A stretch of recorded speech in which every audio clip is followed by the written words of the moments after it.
Hello, I'm Tracy Nicholas, and welcome to Folkloring. I am a passionate folklore practitioner, and to me, folkloring is more than just a podcast. It's my commitment to help you connect with your roots and awaken the wisdom within you. Hi, everybody, and welcome to this episode of Folkloring. And today I'm here with McCollonough Ceili, and she is part of the personal and familial series on folklore that I'm doing. So, welcome, and thank you so much for being here today.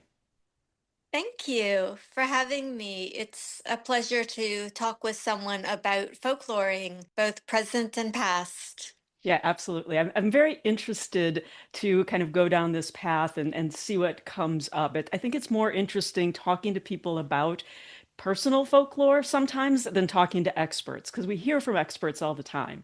So it's nice to hear the stories that we wouldn't hear otherwise.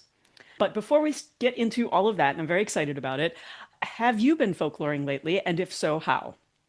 I've been folkloring by looking at old stories and comparing them to the stories I heard growing up, such as the story of Stingy Jack, which is how the jack-o'-lantern came to be, Oh, and the story of the banshees and leprechauns. And we have an old family story about how the water up in the mountains near Massachusetts got so sweet. okay. And it's basically because a honey bear fell into a well and got trapped there and dissolved. And he was so full of honey. He was a big, big honey bear that it made the water there sweet. That's a great story. Yeah, that's like my papa can tell it much better, and make it great, great story for the campfire. But yeah, just kind of going back and reminiscing about all the folklore that I grew up with. Right. Yeah. I mean, I think it's such a great way to connect with your ancestors and also a great way to connect with the land that you're on, because new stories come up. We have family stories all the time, and new ones come up that are maybe not where your family is from, maybe, from here. And I think that just looking back at those is such a great way to remember people, connect with the people that you didn't know. And it's one of the reasons I'm doing this series, to preserve these stories, because when people tell me some of their family stories, I'm fascinated by it because it's just stuff that is an oral tradition, so it could easily be lost. So this is great. I'm very excited to hear what you have to say. Now, as for me, how I've been folkloring lately is I have been once again doing lots of stuff in the kitchen because as we're recording this, it's fall. So I've been making, soups and stews. I made bone broth, which is super easy to do. I did chicken this time, and basically you put your bones in a big pot of water and you let it simmer for 24 hours. I do 48 hours if I'm doing like beef or lamb or anything like that. And yeah, some people put apple cider vinegar in, but I don't because I feel like it makes it taste a little different and I don't like it because I use it as a base for so many things and you never know if that little extra flavor is going to be right. So that's what I've been doing lately. Okay, let's talk about you and who you are and just tell us a little bit about yourself and then we'll, get into the folklore. Well, I'm an Irish American, obviously. Um, and I did write a few novellas. I've never learned how to pronounce them correctly. And decided that that really wasn't, enjoyed it, but it really wasn't my passion. My passion is creating what are called kids' corners for local newspapers for free. I had a 15-year run in our local newspaper, Wow. and that ended because it got bought out by a bigger paper, things like Oh, that happen. yeah. But then another newspaper in Nashville, Tennessee picked them up, and it's all donated. It's a newspaper that homeless people have some help running it, but it's all run by people who are either homeless or formerly homeless, Hmm. as a way to help them get on their feet, have an actual job, employment, you know, all that kind of stuff. Yeah, we've got a program like that here in Chicago where the people they go out, well, some of them do, the ones that I see. I don't know what the behind the scenes looks like, but they go out and sell the newspapers. They get the newspaper for Hmm. free and then they sell it for a dollar or two. The idea is that as opposed to just begging, there's much more dignity in it. Hmm. And and because it can be like so dehumanizing to be Yeah. homeless, and the way people treat, people who are unhoused is just terrible, especially in a big city like Chicago. Yeah. Chicago's huge. Yeah. And there's lots of places that people find to camp and stuff. And they can go into the massive parks that we have along the lakefront and find a fairly secluded spot. And it's rough when it gets to be bad weather and all that kind of thing. And so that path to, finding their way back into society, those are fantastic programs.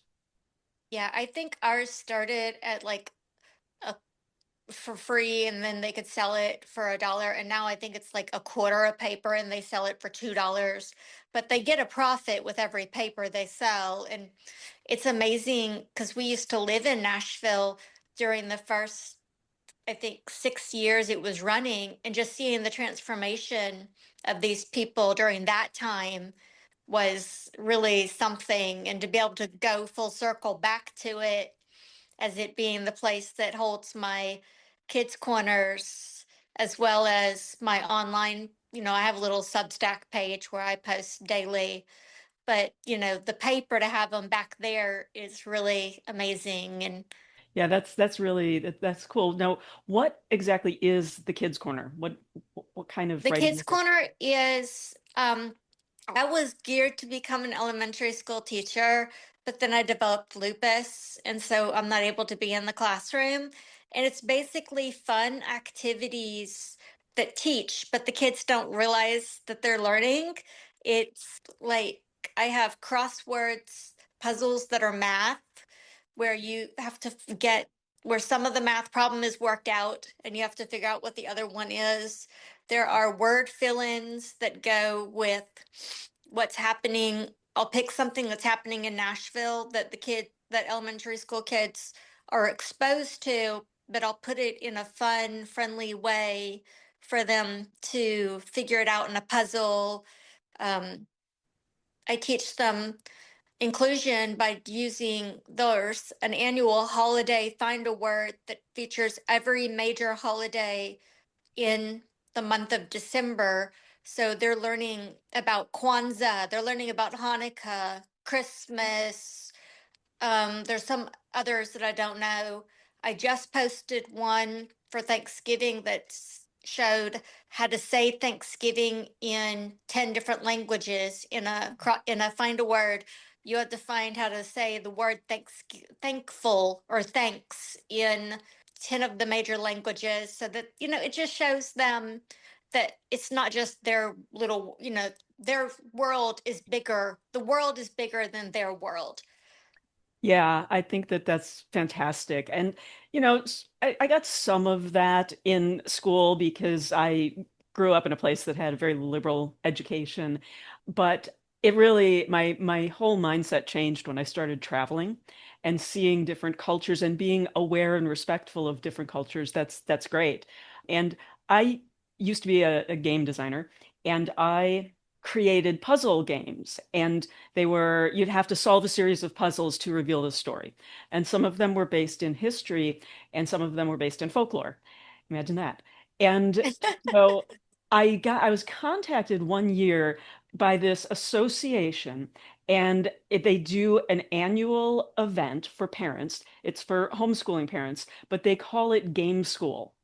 And that's how they teach. They teach the children through games. So it's a very effective way of doing it. And these were people who were not the kind of more conservative. These were much more liberal people who said, we want the kids to work at their own pace. We want them to learn a broad variety of things. And so, yeah, it's a really effective way. And, there's a subgroup for everything, right? Yeah, I was self-taught. Once I learned, I had a little bit of help learning how to read and write, and then I was self-taught. Wow. But going into my house, you would hear, okay, there is German spoken, French. Nobody is 100% fluent.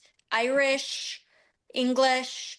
There's English, I think, is the only one that except for Irish, that everybody's 100% fluent. But there were phrases and words of all different types of languages that were picked up, that were spoken. And so I learned to accept the fact and like the fact that I, for instance, went to South Florida and heard 6 different languages on the beach. I like hearing all the different dialects. Yeah, I think that, just listening to that story, like your story, that's so fascinating to me that you were self-taught, but then decided to go into formal teaching. So was there a period in your life where you did go to formal school? I went to one semester of formal, the 2-year college, Uh-huh. and my one of my aunts taught at a regular, what I call a regular public school in an inner city in Greensboro, North Carolina. And she was like, don't teach at a public school. Whatever you do, do not teach public school. It will just kill your soul. So I did a few lessons online and, Mhm. toyed around with it. I had a good job. I had already gotten a degree and was working at a daycare center, which was 6 weeks to 6 years. And then I started working for my parents' accounting firm. Yeah. But it really wasn't until we moved to the country and then I started tutoring that I was like, yeah, I really want to do this. And a neighbor of ours was going to start what she called the forest school, which Hmm. is as close to a pagan school as you can have in Middle Tennessee. you Yeah, know well, there's a forest school here, and they meet in one of the parks, and I'm sure they go to different, outdoor spaces and stuff. Mhm. But yeah, and they I don't know what they do in the really, inclement weather, but it's really fascinating that people are like, we want you to learn about the world, nature around you, and the Mhm. land and the land spirits and connecting with the land. So I think that's a really cool concept. That to me is really a good example of folkloring, where Yeah.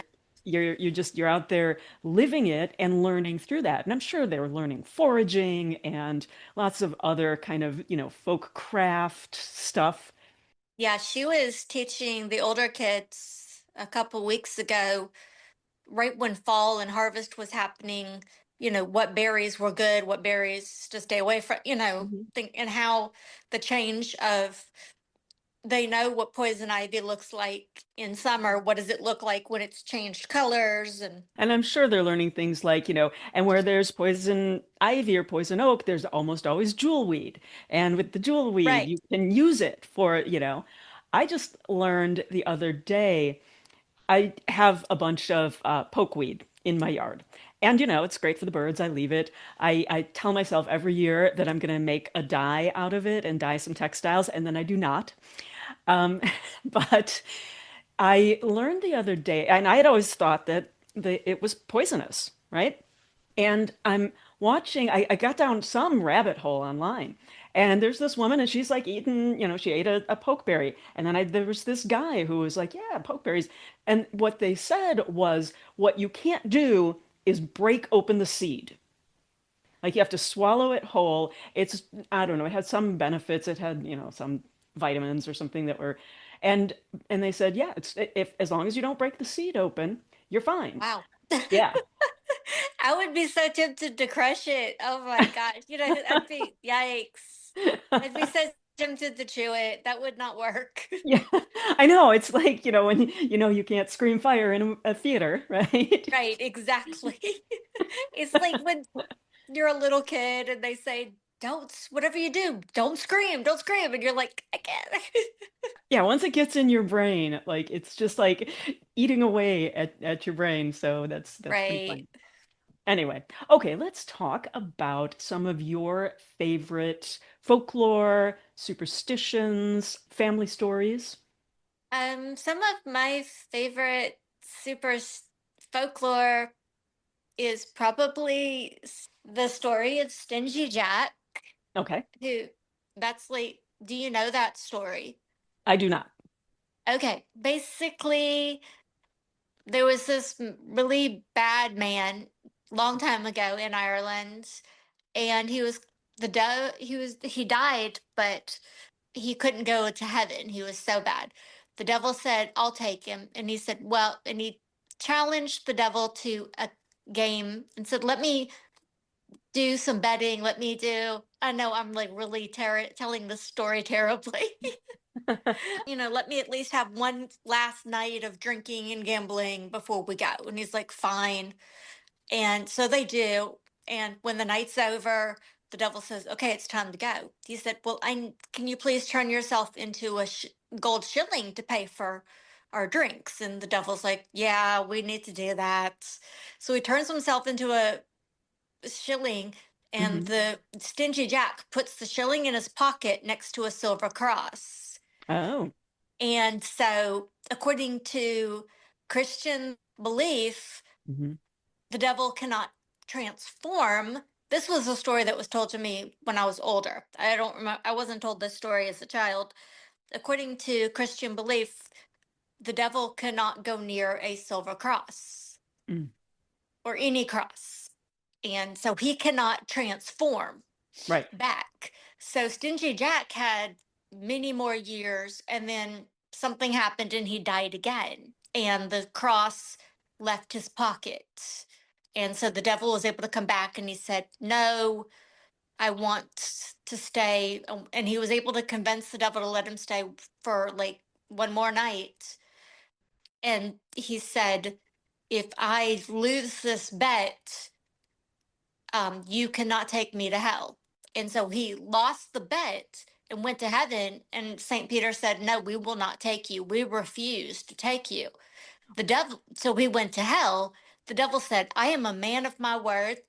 I'll refuse to take you too, but I will give you an ember from the flames of hell to carry in a turnip. Okay. So he walks around every All Hallows Eve, every Halloween in Ireland and Scotland, carrying a glowing ember in a turnip. I know that they used to carve turnips. Was it just easier, or was it just coming to America where pumpkins were more There were plentiful? no pumpkins. Pumpkins are not native to Ireland. Actually, neither are potatoes, but that's a totally different story there. But That's really interesting because I know that turnips are supposed to be a lot harder to carve. oh, they are. We carve turnips every year, and turnips are a lot harder to carve. I carve at least one turnip every year to represent Stingy Jack, because supposedly, if you carve a turnip and I put a little bit of peat moss, burning peat moss in it, then Stingy Jack won't show up. But the legend is that that story was created because of do you know what the will-o-wisps are? Yes. That Yeah, they were the little glowing lights off in right, the, the little glowing lights, is it the woods or the swamp? the swamp. Okay. But I've seen them in puddles and woods, like little tiny, I think it's anytime the atmosphere is correct. Okay. And the folk story is that that's where that or the legend is that's where that folk story came from, is they were trying to figure out what the will-o-wisps were, and they were trying, and the Catholics were trying to connect the Celts to Christianity, and so they merged the Samhain, which was our sacred day that fell around Halloween. Nobody really knows because we didn't have a calendar Right. like, we had a calendar, but it was nothing like the calendar now. And so a lot of those kind of stories and folklore merged together. Yeah, I think, some of those older practices were maybe not as fixed as we have them right now, because those were a lot of them were weather based, right? So they would, when the first harvest came, that's when they'd have that festival. And I Hmm. think it was, creating the wheel of the year and saying like, okay, we're all going to celebrate these at the same time. We know these celestial events, and we know the solstices and the equinoxes, and then we're going to like throw the other ones in between, sort of kind Right. of around where they should be. And that was, of course, a couple of white British guys who made all that Right. up in like the 1950s. So people, Right. you see people who get into paganism and stuff like that, and they're like, "Oh, the ancient wheel of the year." It's like, well, I Yeah, guess, ancient, like 30 years ago, 40 yeah, years ago. yeah. It's like, I guess if you're 20, maybe the Right. 1950s do seem ancient to you. Yes. Yeah. Now, I think I missed this in your story. What was the bet that Stingy Jack made? Did he make it with the devil? He made a bet with the devil that he could do something, and if he lost the bet, the devil could, if he lost the bet, he would die, his Okay. soul. Yeah, yeah, yeah. But, and he did, he lost the bet, but the devil promised that if he did die, he would not take him to heaven or something. And there are so many versions of that story. Yeah, I mean there always are, right? It's in an oral tradition. It's sort of like a little bit like the devil went down to Georgia, Georgia. but Yeah. opposite because he didn't win. Right. Yeah. And I do think that different tellers tell it differently. It develops differently in different areas. That's how folklore works. So hearing about, and I think about there are stories about, well, oh, the devil did this. And in another version, it's a giant that did it. Right.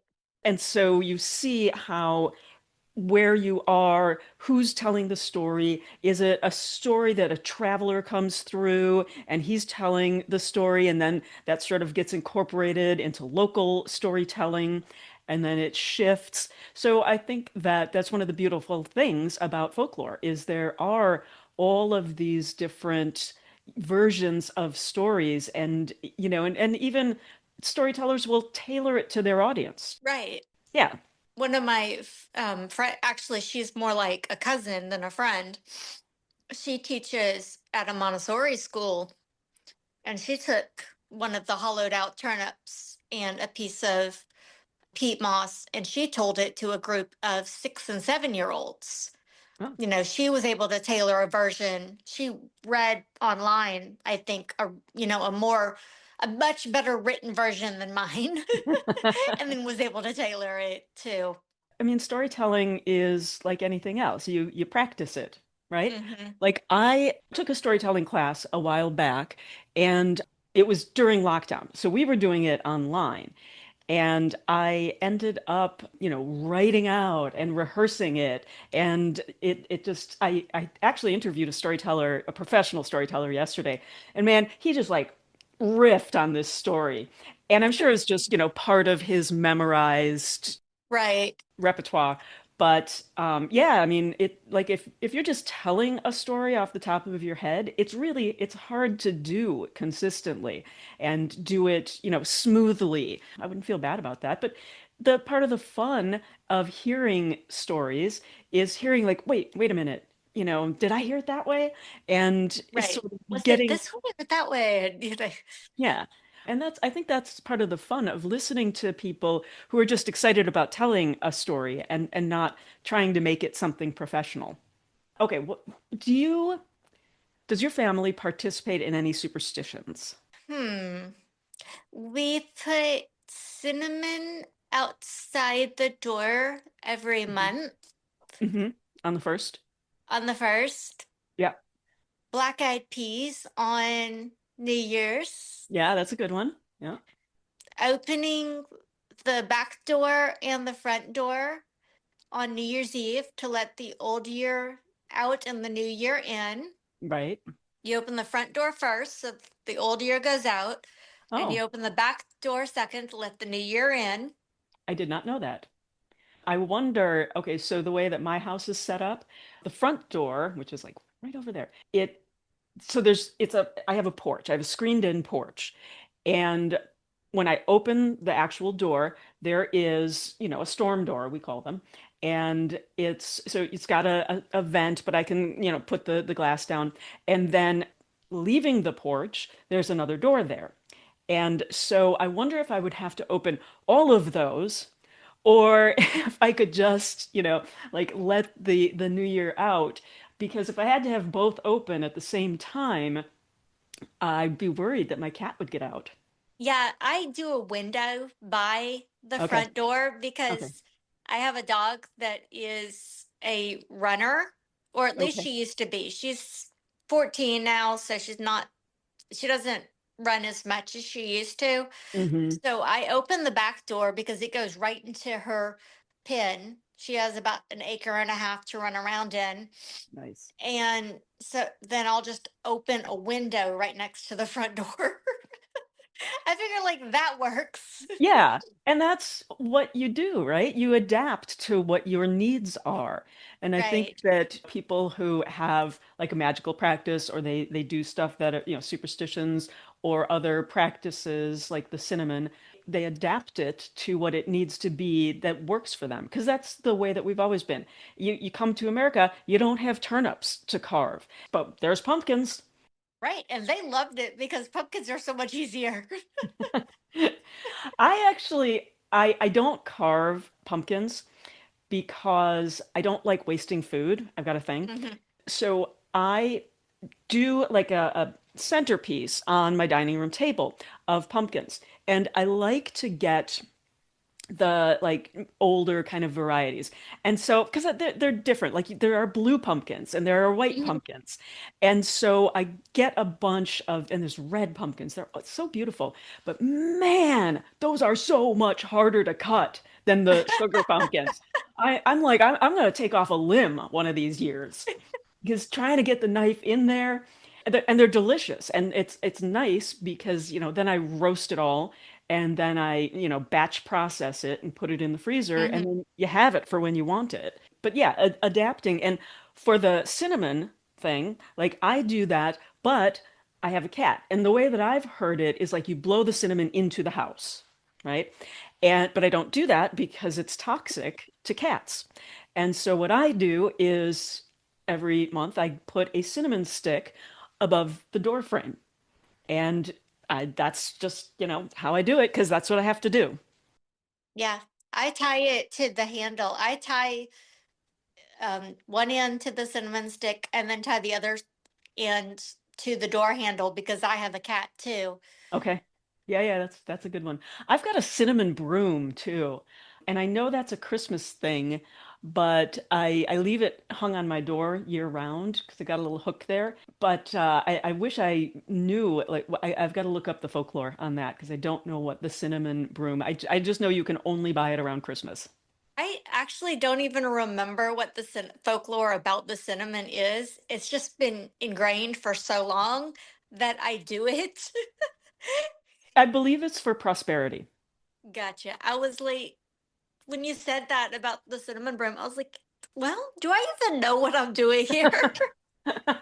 Well, that's fantastic, though, because you've got this practice that you learned from your family, presumably, and it just sort of becomes part of the natural rhythm of your life.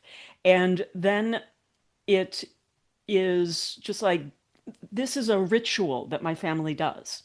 And you participate in it. And again, it connects you to the ancestors because you learned it from the people that came before you. And so I think that that's really an interesting observation to be like, yeah, and a lot of people are like that. They're like, yeah, I do it. I don't know why I do it, but best to not take a Yeah. chance. That's the way I am also with writing down something. If something's bothering you, you write it down and then you either burn the paper or traditionally you write it on bay leaves until Right. you get dried bay leaves until you get all out and then you burn all the bay leaves. I swear I use bay leaves so much more in like magical practice like that than I ever do in cooking. I always forget. I'm like, oh, I should have put bay in there. When Mimi discovered that, she was like, okay, paper. Because she's a big cook. It's like Yeah. bay leaves are for cooking. Paper. Yeah. Write it on the paper, then burn it. Yeah, I mean, I tend to like to use organic stuff because there's just so much, so many chemicals and stuff is sprayed. And with something like leaves, I really don't want to eat the all that chem because, especially broadleaves like bay, because Hmm. then it's like really, it's sinking in. Then they've dried it. I don't know if they've cleaned it. So I tend to get organic bay to use for cooking that's in my cabinet. But then I also shop, I don't shop at a big box store anymore. I shop at like a local kind of mom and pop, and it's very ethnic.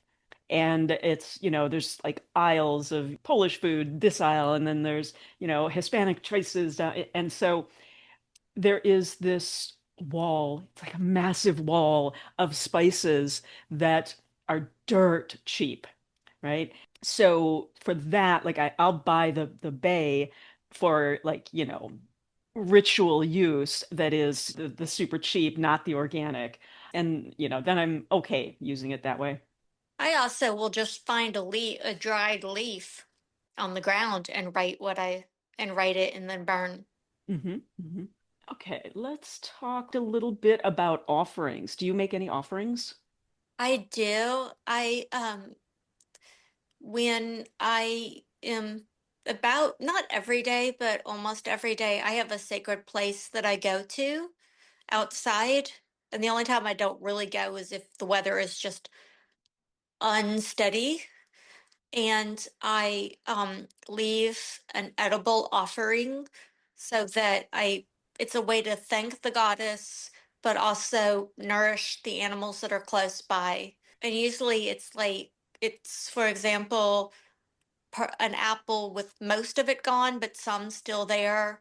Some bread, some popcorn, something, anything. I don't put meat because I was told not to leave meat because of like chicken bones and things. Animals can cook chicken bones, animals can choke on them, and Yeah, I mean, I suppose you could put it out without the bones. And yeah, I mean, because like the crows will eat meat, and Mhm. even I think at a pinch, squirrels will. For me, I have coyotes here, and I live across the street from an arboretum, and it has a canal running through it. And so, and at a certain point, as it, the riverbank goes down, they have a chain link fence. So you can see the river, but you can't get down there because it's dangerous. And, a lot of little kids go to camp there. And the coyotes are they have how wherever they can get past. So they live like past the chain link fence. And sometimes I will put out, like I remember after my last dog passed, I went out there and after after waiting far too long because I couldn't deal with it, I started putting the leftover dry dog food out there. And I was like, yeah, like that's probably a okay thing to do. Mhm.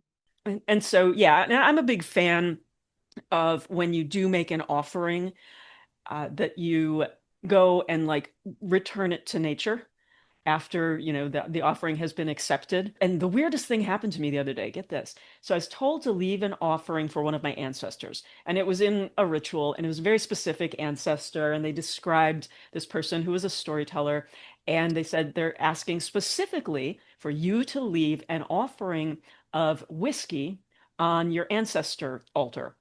And I was like, okay, Okay. I'll do that. So I did that, and it was in a little glass, and It wasn't even a shot glass. It was a little, I can't remember what country it was from, but like for tea. But it was small.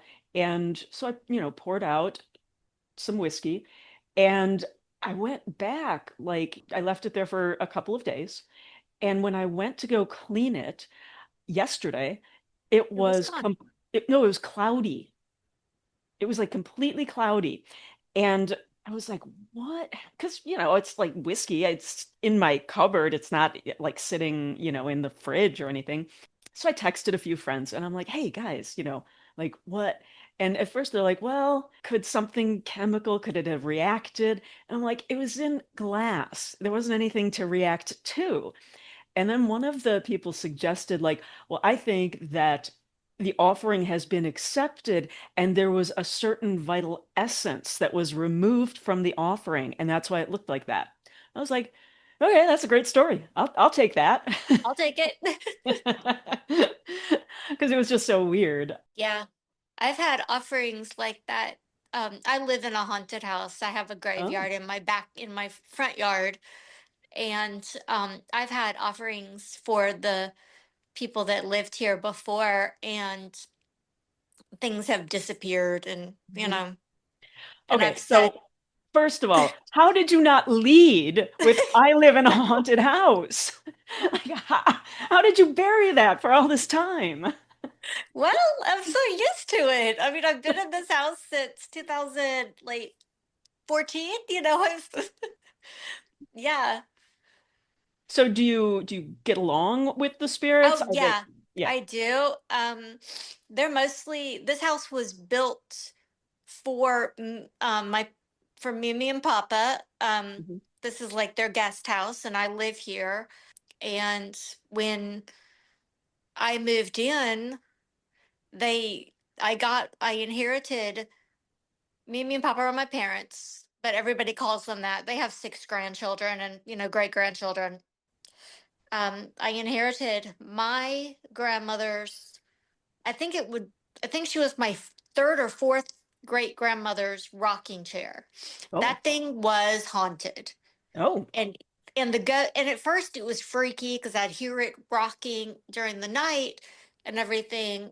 And then I got used to it, and even though we moved it to the barn because it's so old, you can't sit in it.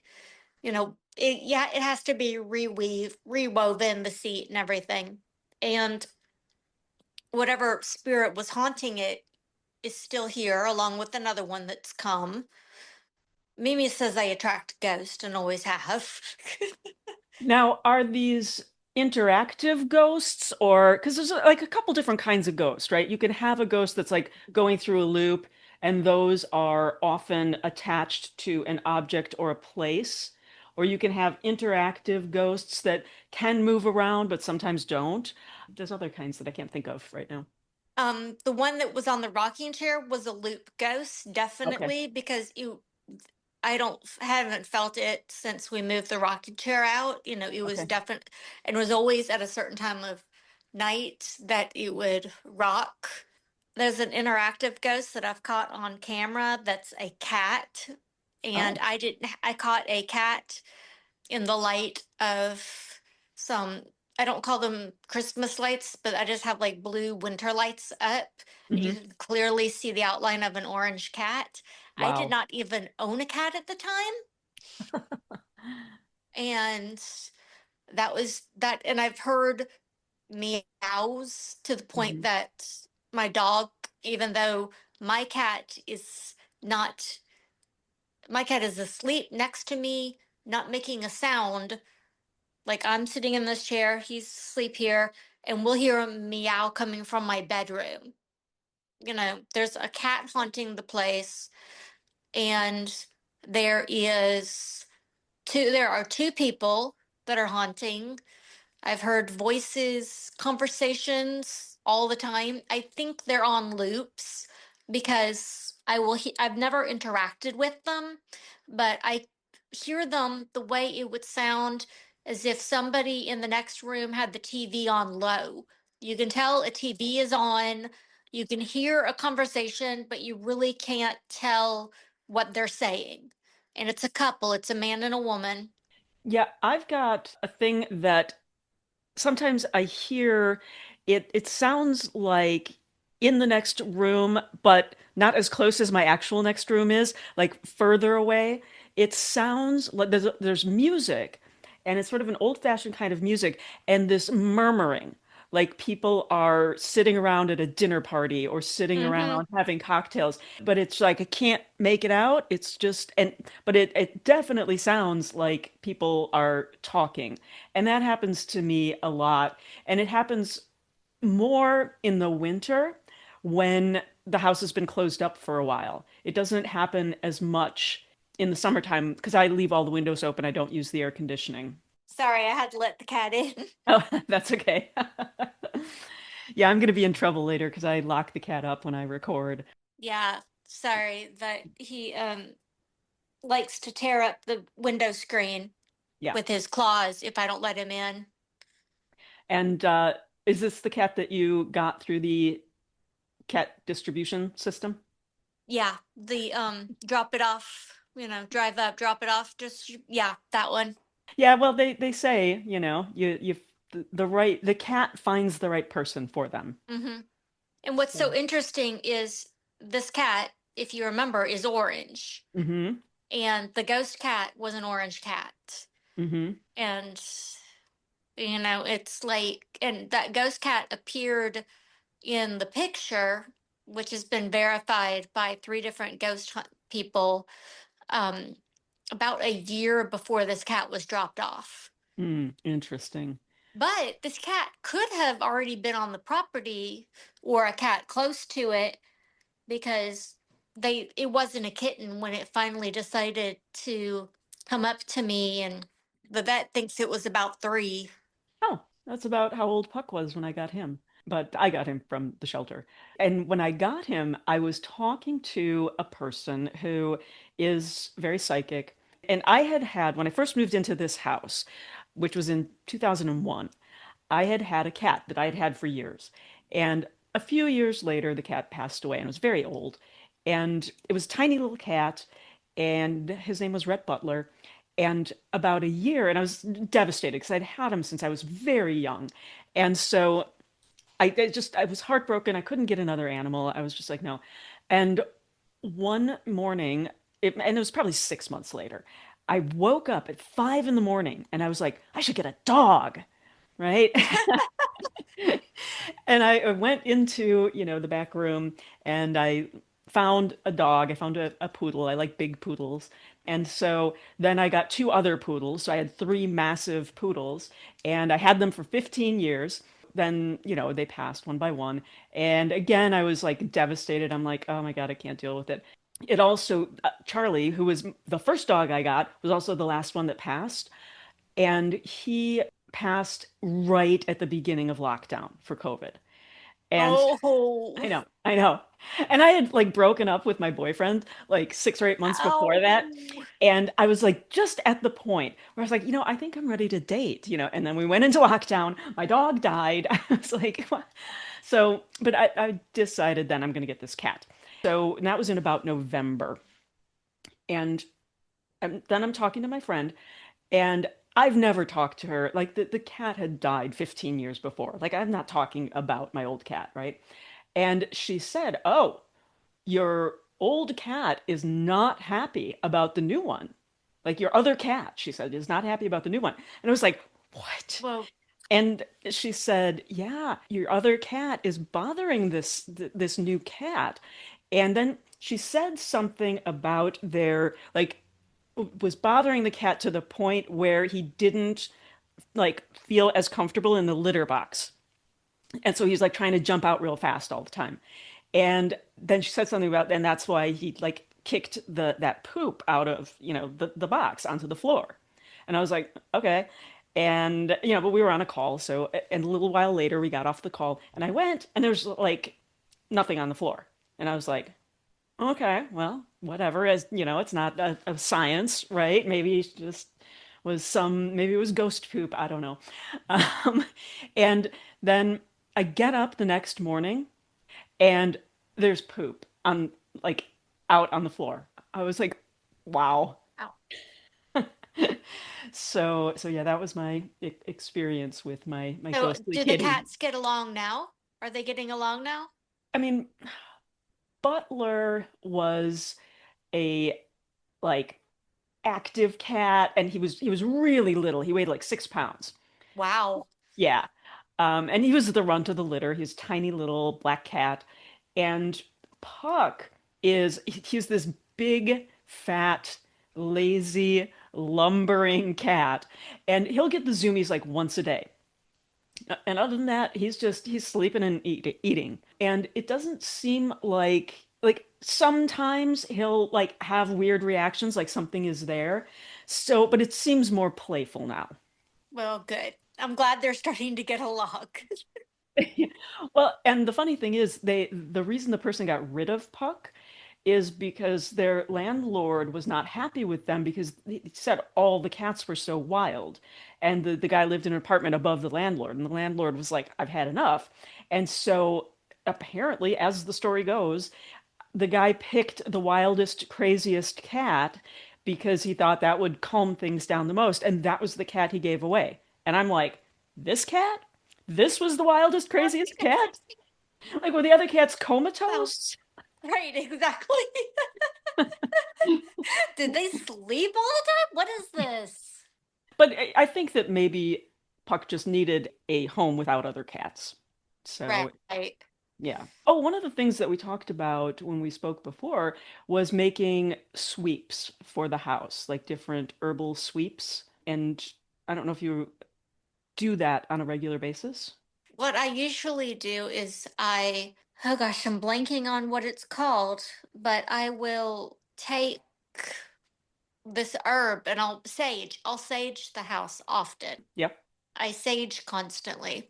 Sage is really interesting to me because cleansing the space and all of that. Well, there's really good science behind that because burning sage releases antimicrobial and antibacterial compounds into the air. The bacteria in the air, when they would test this, is significantly reduced after you sage. So it has a physical cleansing effect. And they say if the room or the home or whatever is closed up, that is still true up to 48 hours later. And there's so much conversation around sage, and it's like, oh, is it, cultural appropriation? And, can you call it smudging? And it's like, well, smudging wasn't really a Native American word, but so many cultures have smoke cleansing. I believe they call it seining in Hmm. Ireland. Yeah. We also bathe in ashes, in Oh, warm ashes. I got to do that earlier in October. and what is that? Tell me about that Um, practice. After a fire and there's a bunch of ashes, Hmm. when they're warm enough, they're cool enough to get a handful of, but they're not cold yet, you cleanse with them. You rub your I'd rub my arms and my legs because it was still warm. I was still warm enough to be in like shorts and a t-shirt. Interesting. I have not heard that practice before. That is really fascinating. In the summer, there's a ceremony where you use very pure dirt. Okay. It's very fine and make almost a mud. It's kind of like an ancient version of a mud bath that, and you let it dry on your skin and then you wash it off. That's really fascinating. I know that a lot of people will put in clay, like a powdered clay, into a bath for drawing out toxins and stuff. Hmm. I do not because I live in a 130-year-old house and my plumbing is Your plumbing would hate you. yeah. Like I'm not putting a bunch of mud down there. But I know a lot of people do practice that, and I wonder if there isn't some scientific basis behind, the ashes or the dirt of drawing out toxins, because I think that is something, that is again scientific it's rooted in science that it's Yeah. detoxifying. I only do it in the warm months because I use the hose and we're attached to a well. So I only do it when it's warm enough for me to use the well water Yeah, in the house. that totally makes sense. Because our sewer system wouldn't take it either. Yeah. Okay. Any folklore that you've been burning to talk about that we haven't gotten to yet? Oh, there was something that I had thought about. Mimi and I love to go to Captain D's, and one of the biggest folklores that we debate about, and it's like every time we go, is the origin of hush puppies. It's almost comical that it comes up every single time. That's fantastic. Because, and I don't remember what hers was. I'm gonna try to remember what the story was that she read. I read that the abolitionists who would hide slaves Mhm. would cook up batter in these like this, and when the slave catchers' dogs came, they would throw them to the dogs to get them to hush. Oh, okay. If that's not true, it's a great story and I want it to be true. I wish I could remember what Mimi said hers was, but Um, I was like, but hers was equally like, that is so cool. But I don't think either one of us have ever found online the true story, but it's one of those folklore things that we debate with each other in a playful way every time we go to Captain D's. well, it's funny because, obviously I'm a northerner, so we don't there aren't like very seldom can you find them around here. And I've had them. It's been many years. There's a great Cajun place called Heaven on Seven, and it's one of those like locals place because it was on the seventh floor of a high rise in the middle of the city and they didn't really advertise. It's like you have to know about it to know about it. Right. And they had it, but I don't really remember. Like, I think in my brain, I'm sort of confusing hush puppy flavor with like falafel flavor Right. because I They're don't, very different. yeah.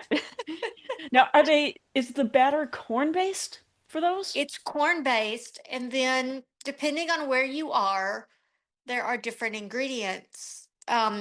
Like Captain D's just has corn in it with little bits of corn in like actual pieces of corn. Yeah. The how If you're in Louisiana, you'll probably find jalapenos Mm. and some other spice in it. Hmm. When we go to Gulf Shores, we can even find fish or cheese. Wow. I have found in Gulf Shores the popular one is green chilies and cheese inside, but really it's just kind of depending on where you are in the South Hmm. what you'll find inside your hush puppy.